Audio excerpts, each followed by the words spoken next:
네, 자 이번 시간 제76회 기출문제 풀이 같이 공부해 보겠습니다.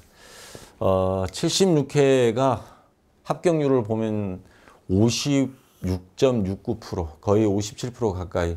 최근 합격률 보면 여기 60%도 한 번 있네요. 2016년 8월 특별시험에 그 다음으로 두 번째 높습니다. 근데 요 바로 전 시험 75회 시험 본 분들은 참 운이 좀 이럴 때는 운도 좀 따라줘야 되는 것 같아요. 31.1%예요. 거의 반토막 났죠. 심지어 요 때는 전산회계 1급이 오히려 합격률이 높아요. 39.8. 전산 세무도 36% 나왔는데 참 요럴 때는 운이 없었던 것 같고 2018년 들어서서 요 76회부터 시행을 하면서 아마 난이도를 조금 조절한다는 게 요 2017년 마지막 시험에서 굉장히 잘못 출제를 했던 것 같아요. 난이도 조절이 일단 실패했던 것 같고 평균 40대 후반, 50대 초반 나옵니다. 합격률이. 보통 50% 내외로 나오는데 그러니까 평균보다는 요 76개가 약간 쉬웠고 75회는 아주 어려웠었고 자 그러면 들어가겠습니다. 그리고 이번 시간부터는요. 지금까지는 전산회계 2급을 2시간에 걸쳐서 1시간은 이론시험, 1시간은 실무시험 이렇게 했는데 제가 이제 최근 기출문제를 분석을 하다 보니까 2018년부터 76회, 77회 이게 보니까 실무 문제가 안에 양식이 좀 길어졌어요. 뭐 표 같은 게 많이 나와요. 이런 형태로 나오는 게 지금까지는 전산회계 2급 스타일인데 최근 들어서는 약간 1급 스타일을 1급 형태에서 출제되는 문제도 한두 문제 끼워놓고 거기다가 그 양식을 많이 넣다 보니까 문제가 좀 길어집니다. 그래서 설명도 또 길어질 것 같고 해서 전산회계 1급처럼 실무시험도 두 개로 쪼개서 1번부터 4번까지 그 다음에 5, 6, 7번을 또 쪼개서 안 그러니까 강의가 막 60분이 넘어가 버려요. 제가 목소리 톤이 여자가 아니다 보니까 좀 굵고 낮은 저음이라서 이거 뭐 제가 바꿀 수도 없고 자 성형수술할 수도 없고 그래서 이 상태로 제 강의를 50분 이상 들으면 임신부나 노약자 및 공부를 싫어하는 사람들은 그냥 수면제입니다. 그래서 40분 이상을 넘기지 않는 게 제가 원칙으로 하고 있고 그래서 오늘 76회부터는 3시간으로 나눠서 그렇게 강의를 하겠습니다. 자, 1번부터 할게요. 다음 중 재무상태표에 표시된 항목이 아닌 것. 재무상태표란 일정 시점에 있어서 기업이 자산, 부채, 자본의 상태를 나타내는 표 이렇게 돼 있죠. 그리고 이거와 반대되는 개념이 손익계산서. 그거는 일정 기간 동안에 1월 1일부터 12월 31일까지 뭐예요? 수익과 비용, 경영성과를 나타내는 표라고 돼 있죠. 그래서 재무상태표에 표시된 항목이 아닌 것. 자산, 부채, 자본은 맞죠. 비용은 손익계산서 항목입니다. 그래서 여기에는 들어가면 안 됩니다. 그래서 3번이 정답이 되고요. 자, 그 다음에 좀 난해한 문제가 나왔습니다. 평상시는 거의 출제가 안 됐다가 요 76회 이게 하나 나왔는데 다음 중 비용이 인식 기준으로 맞는 것. 이거 전산회계 1급에서 나오는 스타일이거든요. 그래서 교재에 보면 간략하게나마 제가 이걸 표시해 놓은 게 있습니다.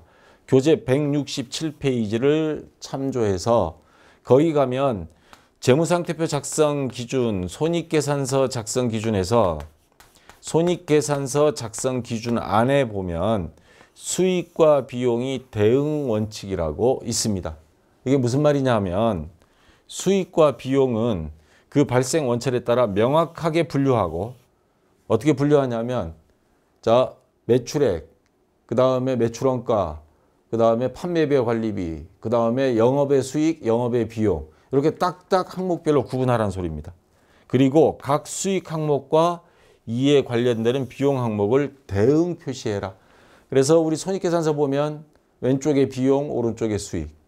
그래서 서로가 반대되는 거를 대응해 놓은 겁니다.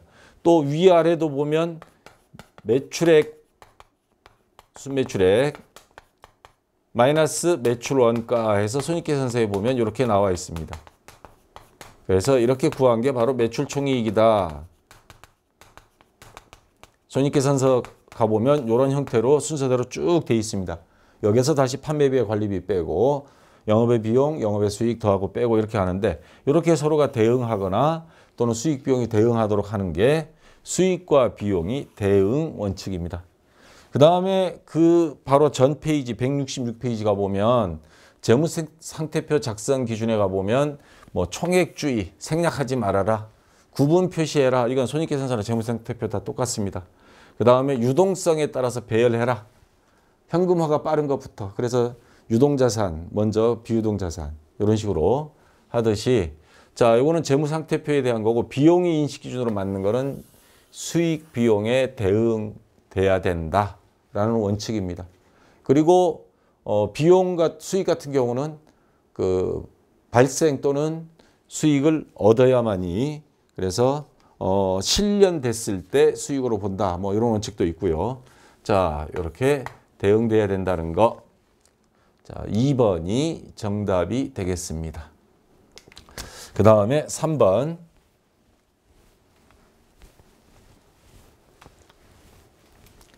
다음 중 자본 감소의 원인이 되는 계정 과목인 것은?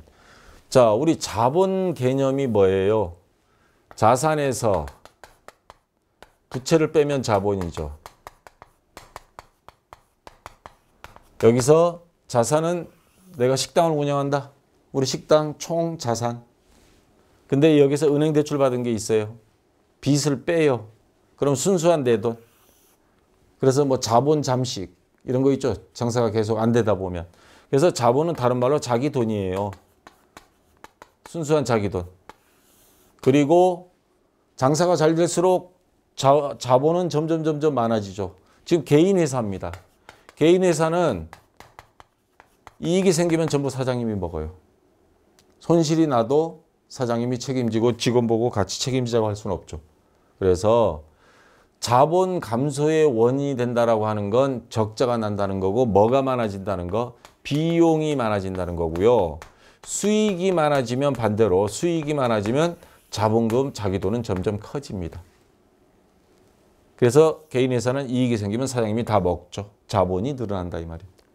그러면 자본 감소의 원인이 되는 거, 증가의 원인이 되는 거면 수익 항목 찾으면 되고요. 감소의 원인이 된다면 비용을 찾으면 됩니다.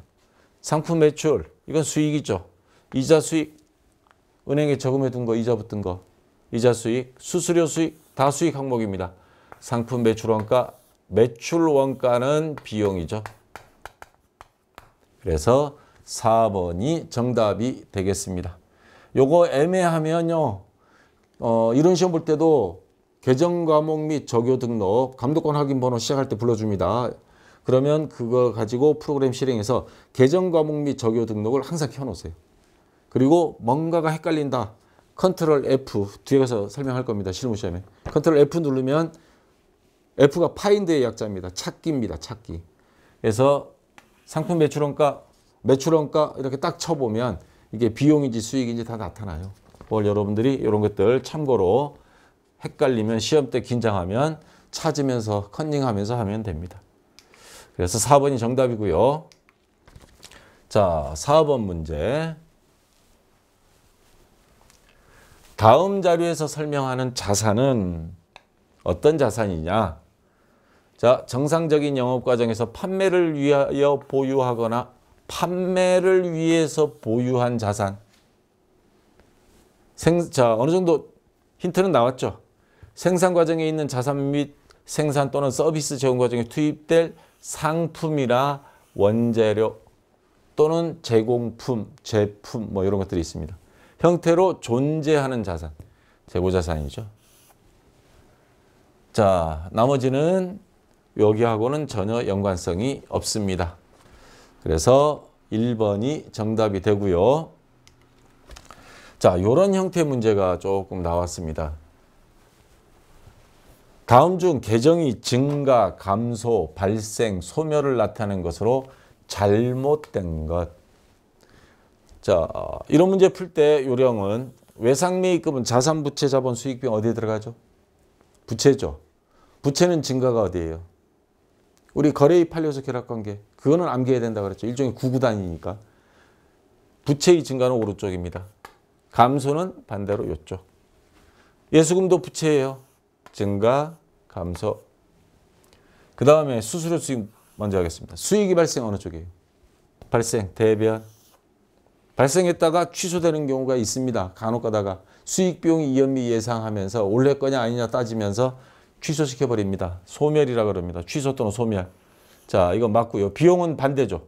이쪽이 발생, 소멸. 미수금은 아직 받지 못한 돈은 자산입니다. 자산의 증가는 어디예요? 왼쪽이잖아요. 차변. 감소는 대변. 이거 지금 반대로 돼 있는 겁니다. 그래서 2번이 잘못된 것 정답입니다. 자, 어려운 건 아닌데 거래의 판료서만 잘 생각하면 되는데 이렇게 나오면 갑자기 벙쩍어질 거예요. 요즘 들어서 출제 경향이 기존에 나왔던 형태로 해서 그 형태를 그대로 출제를 안 하려고 출제위원들이 무지 노력하고 있습니다. 보니까. 근데 학원 같은 데서 출제 자주 나오는 거니까 암기해라 해서 거기에 쫓아갔다가는 시험이 난이도가 쉬웠는데도 불합격하는 경우가 있습니다. 그러니까 이해를 하려고 해야 돼요. 암기는 최소화, 거래의 판료서 정도, 등식 몇 개 정도 그 정도만 하고 나머지는 이해를 하려고 노력해야 됩니다. 그래서 2번이 정답이고요. 자, 6번 문제도 이런 식으로 나와버려요. 그래서 이해 중심으로 공부한 사람은 이건 오히려 시간도 얼마 안 걸리고 간단한 건데 다음 중 개정이 마감이 옳지 않은 것. 자, 우리가 개정을 마감한다라고 하는 건 무슨 말이냐면 1월 1일부터 시작해서 계속 상품 팔고 사오고 수수료 나가고 직원 월급 주고 막 모든 거래가 이루어집니다. 그거를 전부 다 각 계정에 입력을 해요. 그래서 이 계정들을 모아놓은 장부를 뭐라 그러냐면 총계정 원장이라고 그럽니다. 자, 모든 장부가 모였다 해서 총계정. 자, 이 총계정 원장인데 이제 1월 1일부터 쭉 해서 이제 12월 31일까지 왔어요. 장부를 마감해야 되거든요. 마감할 때는 이 모든 총계정 원장에 있는 것들을 분류를 해야 됩니다. 왜? 우리가 최종적으로 만들 거는 자, 손익계산서하고 밸런스 시트라고도 하고 뭐 요즘은 뭐 여러 개 손익계산서를 하겠습니다. 약자로 하면 또 헷갈리니까. 저기 재무상태표. 재무상태표와 손익계산서를 만들어야 됩니다. 그러면 요거는 최종 목적지예요. 요거 만드는 게.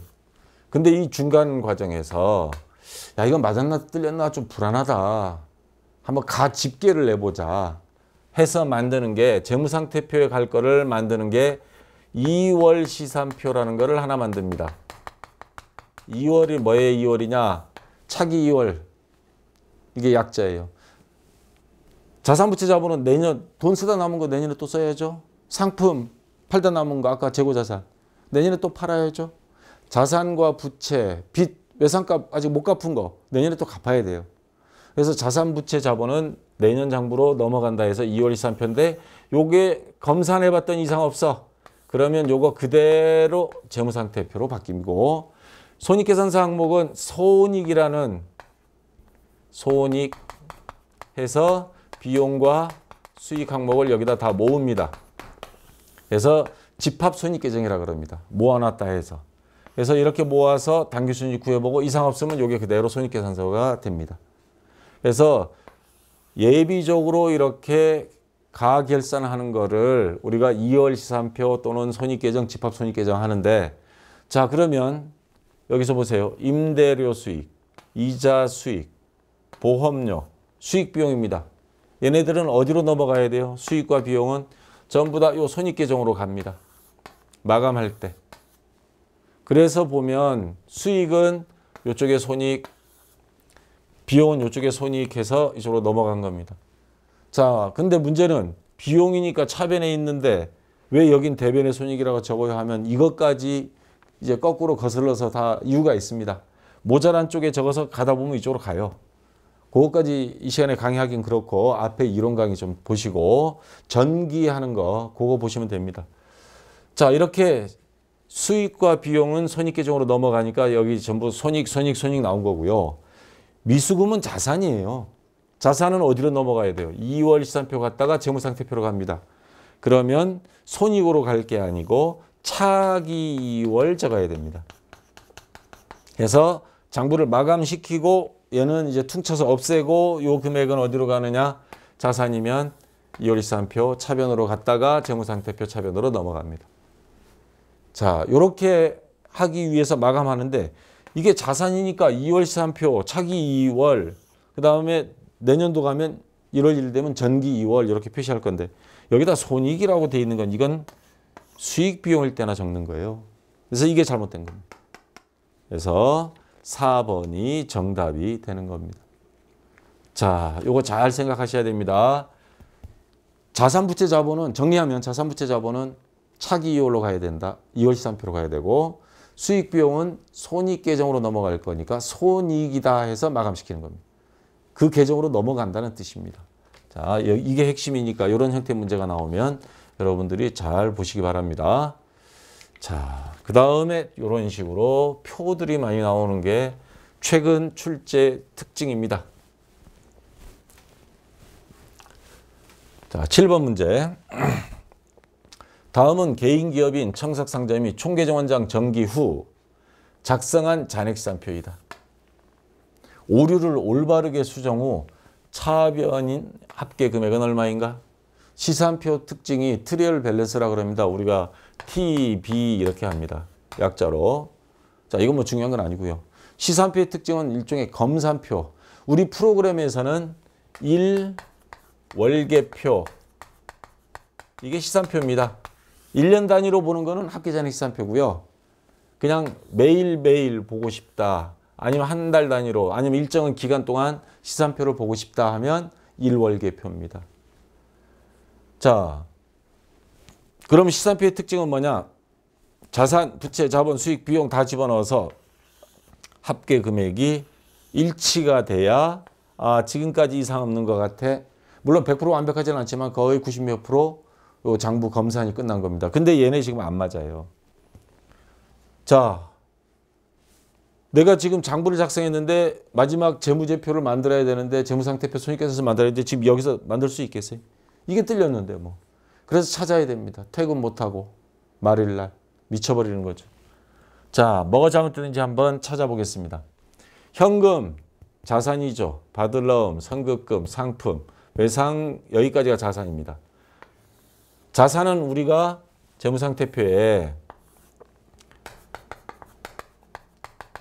자산은 어느 쪽에 있어요? 자산. 그 다음 부채, 자본.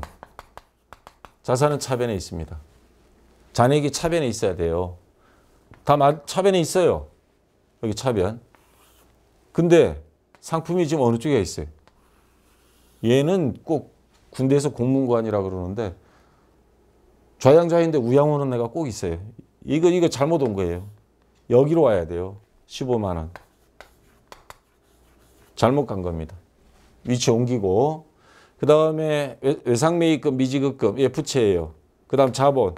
자, 부채 자본은 대변에 있어야 됩니다. 근데 배신자가 또 하나 있어. 고문관이 또 하나 있어요. 요거 이쪽으로 와야죠. 자, 그 다음 수익비용, 손익계산서. 자, 비용은 차변에 있어야 되고 그 다음에 수익은 대변에 있어야 됩니다. 이자 수익, 상품 매출이익, 그 다음에 요거 두 개는 수익이에요. 수익이니까 대변에 있어야 되는데 이자 수익이 왜 여기 또 남의 집에 가 있어? 이쪽으로 옮겨와야 됩니다. 자, 비용은 다 이쪽에 있어야 됩니다. 맞네요. 자, 그러면 잘못된 거 수정했어요. 더해보면 됩니다. 뭐 차변이 합계 금액은 얼마인가 했는데 대변도 똑같아야 돼요. 그래서 요거 다 요거는 빼고 요거 더하고 그랬더니 자, 얼마가 나오죠? 78만 원. 그 다음에 요쪽도 요거 빼고 더하고 해서 계산하면 78만 원이 나와야 됩니다. 자, 그래서 정답은 3번 78만 원. 자, 이런 시산표에 대한 문제는 이렇게 자산부채 자본 수익 비용이 원래 어느 위치에 있어야 되느냐 그거를 생각하고 풀면 되겠습니다. 3번이 정답이고요. 자, 8번 문제.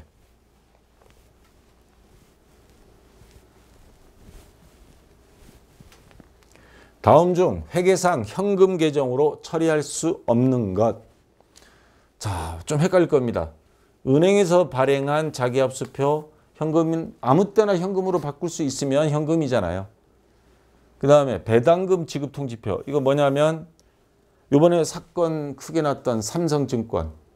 배당금을 주식으로 줘야 되는데 돈으로 줘야 되는데 그걸 주식으로 줘버렸어요. 그러니까 뭐 3만 원 줄 건데 3만 주를 줘버렸습니다. 근데 그거 팔지 말아야 되는데 바로 그날 다 팔아버린 놈들이 있어서 난리가 났었죠. 배당금 지급 바로 현금처럼 아무 때나 뽑았을 수 있습니다. 현금입니다. 우편화 증서 지금은 많이 사용 안 하는데요. 옛날처럼 이 온라인이 발달 안 됐을 때는 우체국을 통해서 돈을 학자금을 송금했습니다. 이걸 택배로 붙이면 현금을 택배로 붙이면 난리가 날 거 아니에요. 그래서 우편한 증서를 우체국을 통한 하나의 증서, 현금으로 교환할 수 있는 증서입니다. 자기합수표처럼. 자, 현금이고요. 지금은 거의 사용 안 합니다. 여기 함정을 파놨습니다. 교묘하게. 당점 발행 당좌 수표. 당점이 수표를 발행하다. 상품을 매입하고. 그럼 우리 분계 어떻게 해요? 차변에 상품. 대변에 수표 발행해서 지급한 거. 우리 당좌예금 통장에서 돈이 나가잖아요. 당좌예금. 이렇게 분계하죠. 이거 현금이 아니에요. 당좌예금이 나간 겁니다. 예금이. 그래서 현금 계정으로 처리할 수 없습니다. 현금 계정이 어디 있어요? 없죠. 그래서 1번이 정답이 되겠습니다. 자, 됐고요. 자, 이제 9번부터 계산 문제들이 조금씩 나오고 있습니다. 계산 문제도 요즘은 많이 나오는 추세입니다. 자, 다음은 한국 상사의 상품 매출과 관련된 내용이다. 당월에 회수한 외상 매출금은 얼마인가? 이런 문제는요. 항상 T자 계점을 그려서 하시기 바랍니다. 이게 제일 빠르고 제일 정확합니다. 자, 외상 매출금. 외상 매출금은 아까 하는 것처럼 자산, 부채 자본 중에 자산이죠. 자산 증가 어디라 그랬어요? 왼쪽 차변, 감소 대변. 자, 이렇게 해놓고 증가인지 감소인지 보세요. 외상 매출금 월초 잔액 전기 2월. 외상값 작년에 수금하다가 다 수금 못한 거 원래 수금해야죠. 자, 자산 잔액은 항상 아까 어디 있다? 차변에 있다 그랬죠. 그래서 전기 2월 25만 원. 그 다음 외상 매출금이 증가할 수 있는 게 뭐가 있어요? 외상으로 물건 팔았을 때 외상값이 점점 불어나는 거죠. 외상 매출액. 그러면 자, 매출액 외상 매출입니다. 얼마예요? 40만 원. 그러면 총 수금해야 될 금액이 더 불어났죠? 65만 원이 되네요. 자, 감소할 수 있는 거는 뭐냐? 수금했을 때 또는 우리가 외상으로 줬다가 그 물건이 되돌아온 경우. 외상 매출금 중 환입된 거 있어요. 환입은 빼야 돼요. 감소입니다. 외상값 수금 못하죠. 물건 되돌아왔는데. 7만 원 빼줍니다. 그 다음에 외상 매출금 줄어들 수 있는 거는 수금했을 때. 자, 수금 이렇게 우리 쓰는 말로 회수했을 때. 지금 그걸 구하라는 거예요. 회수한 외상 매출금, 수금, 회수. 자, 이건 지금 모르고요. 그 다음에 월말 잔액. 전기월이 이쪽에 적죠. 차기월은 여기다 적어요. 여기다 적었다가 내년 1월 되면 요게 요쪽 자리로 옮겨갑니다. 자, 차기월 12만 원. 합계해보면 나오죠. 자, 쭉 더하면 아까 65만 원이죠. 차변 대변은 같아야 되니까 65만 원에 12만 원, 7만 원에서 19만 원을 빼요. 19만 원 빼면 얼마가 나옵니까? 46만 원. 자, 그래서 정답은 2번 46만 원이 외상 매출금 수금한 거다. 자, 알 수 있겠죠. 2번이 정답입니다. 자, 그 다음 맞죠? 자, 10번 문제.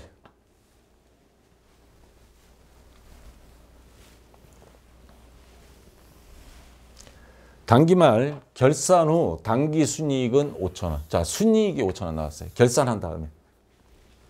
다음과 같은 사항이 누락되었음이 발견되었다. 수정 후 당기 순이익은 얼마인가? 자, 수익 비용이 이연 및 예상 항목이 3개가 있습니다. 요거 잘 생각해야 됩니다. 아차 하는 순간에 반대로 생각하면 정답 못 찾습니다. 자, 보험료 미지급분 2,000원. 수익 비용이 이연미 예상에서 우리가 보험료를 줘야 되는데 돈이 없어서 아직 못 준 게 있어요.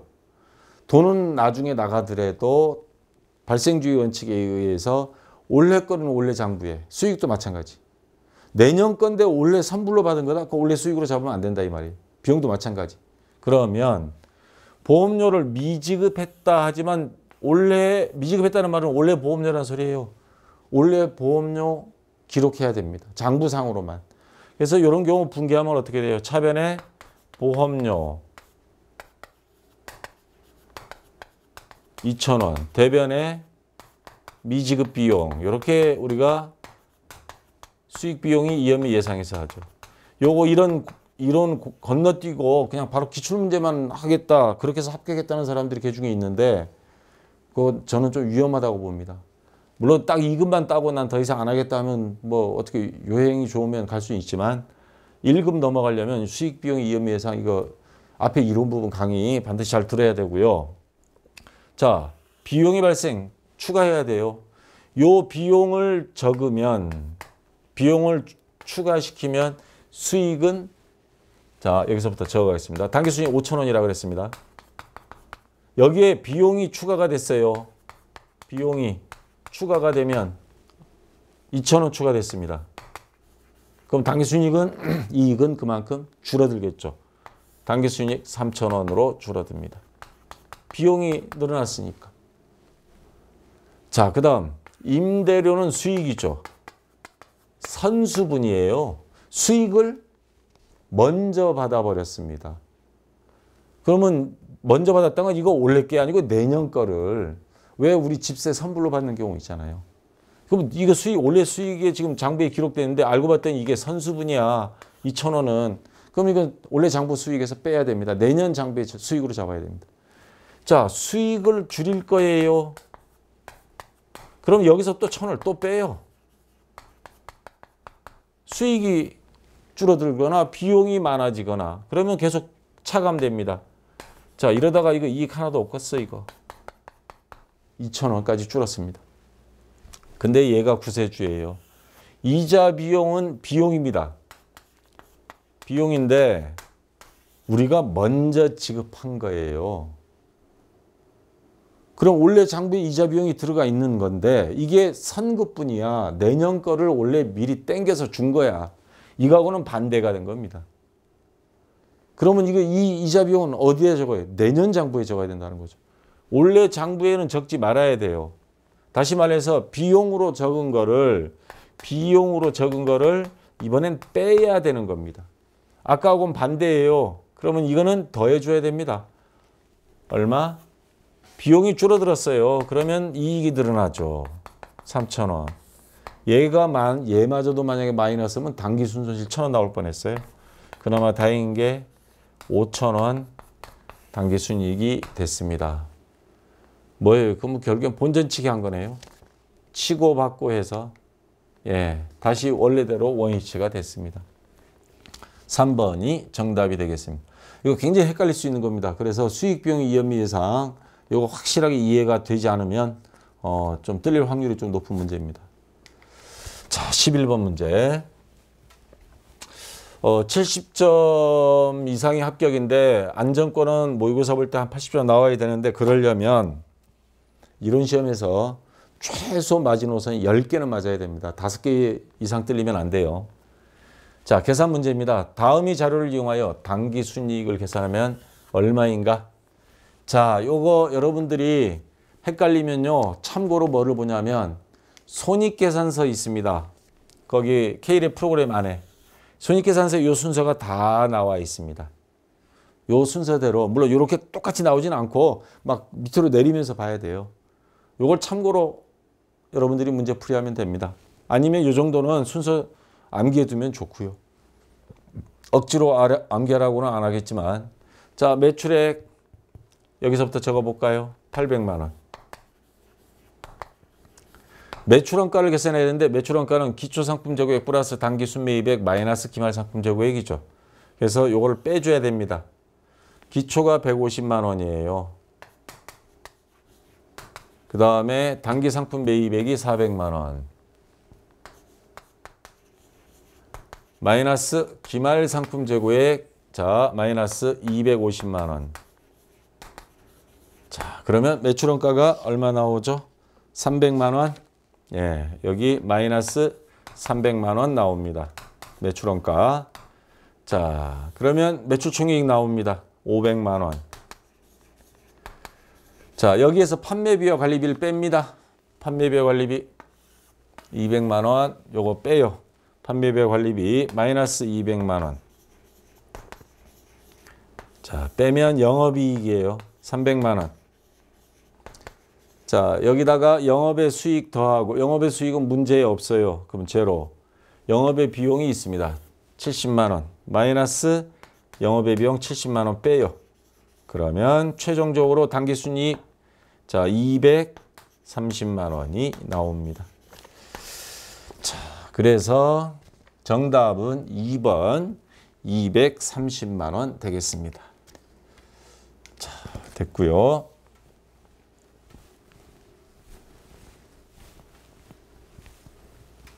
자 12번 문제 또 계산 문제입니다. 다음 자료를 이용하여 순매이백을 계산하면 얼마인가? 순매이백 공식 있죠? 순매이백. 순매이백은 총 매이백에서 마이너스 매입, 환출, 매입 애누리, 매입 할인 세 가지를 빼면 나오죠. 자 보겠습니다. 총 매입액이 32만 원이에요. 마이너스 매입 환출 5만 원. 그 다음 매입 애누리 3만 원. 근데 조심해야 될 거. 매입이 아니에요. 매출. 출제위원들 만만하게 보시면 안 됩니다. 이렇게 함정 파놓습니다. 하나씩. 그럼 매입 할인은 없어요. 이거는 매출 할인이기 때문에. 그래서 8만 원을 뺍니다. 그러면 순매입액이 나오죠. 얼마예요? 예, 24만 원.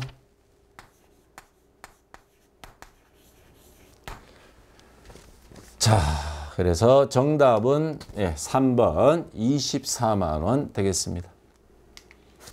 자, 13번 문제. 요거 복잡하게 보이는데 알고 보면 간단한 문제입니다. 다음 공문에 나타난 거래를 회계 처리할 때 차변 계정 과목과 금액으로 옳은 것. 요게요. 전산회계에서는 이런 형태가 잘 안 나오다가 기한문이라든가 공문을 이용한 문제, 수능 문제에서 많이 나옵니다. 제가 출제위원을 해봐서 이런 스타일을 실무하고 연관을 지어서 앞으로 이런 거는 제가 보기에는 자주 나올 겁니다. 왜냐하면 이 출제위원들이 대학 교수들이 많이 하다가 요즘은 고등학교 선생님들이 좀 관여를 한다 그러더라고요. 저처럼. 그래서 수능 형태의 문제가 좀 나올 겁니다. 이런 기한문 형태 잘 보시고요. 시간 없으니까 공문 다 못 봐요. 뭐만 보면 되냐면 여기 보면 1번, 2번 나왔잖아요. 요거 중심으로 보세요. 자, 뭐 회사 별관 신축 건립 보고에서 토지 3천만 원, 재비용 1천만 원 포함. 자산 구입할 때 단기 매매 증권을 빼고 나머지 모든 자산은 재비용은 어떻게 더해야 된다고 그랬죠. 포함된 금액입니다. 여기다 뭐 추가로 더할 거 없습니다. 토지라는 자산이 증가, 차변 계정 과목입니다. 그러면 차변에 토지 3천만 원, 뭐 대변에는 현금이면 현금 뭐 이렇게 하겠죠. 그 다음 두 번째, 사무실 업무용 컴퓨터, TV, 이건 뭘로 처리합니까? 비품이죠. 200만 원, 재비용 10만 원 포함. 아차 실수해서 이거 더해서 210만 원 하면 안 됩니다. 재비용 포함 가격입니다. 재비용 10만 원 별도 이렇게 하면 더하고 지금은 아닙니다. 그래서 토지 3천만 원과 그 다음에 비품 200만 원. 그러면 어느 거예요? 정답은 1번이 되겠죠. 자, 포함이냐 아니냐 이것만 잘 구분하면 되겠습니다. 자, 그 다음 14번 문제. 다음 중 일상적인 거래와 회계상의 거래가 동시에 발생하는 것은 아주 쉬운 듯 하면서도 오묘하게 헷갈리는 문제예요. 일상적인 거래다 하는 거는 우리 회계를 전혀 안 배운 사람들, 가계부 쓰는 엄마, 집안의 넘버원. 엄마가 가계부 쓸 때 가계부에 안 적는 거. 엄마 아, 우리 집에 컴퓨터, 자동차 감가상각비 계산해요. 그러는 엄마는 없죠. 감가상각비 이거는 그 회계상의 거래에서나 쓰는 거지 일상생활에서는 안 씁니다. 대손상각비 적어요. 엄마가 친구한테 돈 꺼줬다가 그 친구가 갯돈 들고 튀어버렸어. 이런 날 옆에 잘못 가서 엄마 나 핸드폰 바꿔줘 했다가는 그 갯돈 먹고 튀는 아줌마 대신 다 맞습니다. 자, 조심해야죠. 대손상각비 이거 엄마들 가계부에 안 적었습니다. 뭐 어느 나쁜 년 갯돈 먹고 튀임 이렇게 가계부에 안 적잖아요. 이거 일상적인 거래이지 저 회계상의 거래이지 일상적인 거래는 안 적고요. 종업원 채용 약속했다. 우리 사장님이 어느 날 오늘 큰 거래 하나 했어. 저 얼마 우리 1억 원 팔기로 했어. 계약했어. 그럼 막 박수치고 회식해요 막 그러는데 사회에서는 거래로 보죠. 근데 계약 관계는 회계상의 거래 아닙니다. 자, 요거는 회계상의 거래, 사회상 거래 아님. 이거는 사회상의 거래, 회계상에는 아님. 근데 요거 상품을 팔고 외상으로 팔았다. 매출채권. 가계부에 엄마 돈 들어온 거 다 적죠. 근데 회계상에도 똑같이 한다는 겁니다. 요거는 일상생활 거래도 오케이, 회계상의 거래도 오케이. 그래서 동시에 발생하는 것 4번이 정답이 되겠습니다. 됐고요. 자, 마지막 15번 문제인데 아까 그 애매할 때 프로그램을 최대한 활용해서 시험을 봐라 할 때 찾는 거 이겁니다. 다음 중 재무상태표상 유동자산에 속하는 계정 과목이 아닌 것. 물론 이거 없어도 여러분들 다 알겠지만 자, 유동자산이 아닌 거 찾아요. 받을 놈 유동자산이죠. 당좌자산에 해당하고 당좌자산이고요. 매출채권 유동자산입니다. 근데 기계장치. 자, 제가 찾는 요령으로 계정과목 및 적요 등록 메뉴에서 컨트롤 F 누르면 찾기 이렇게 나옵니다. 찾을 내용 여기 기계장치 제가 글자 쳐봤습니다. 엔터 딱 치면 물론 다음 찾기 이전 찾기도 있고요.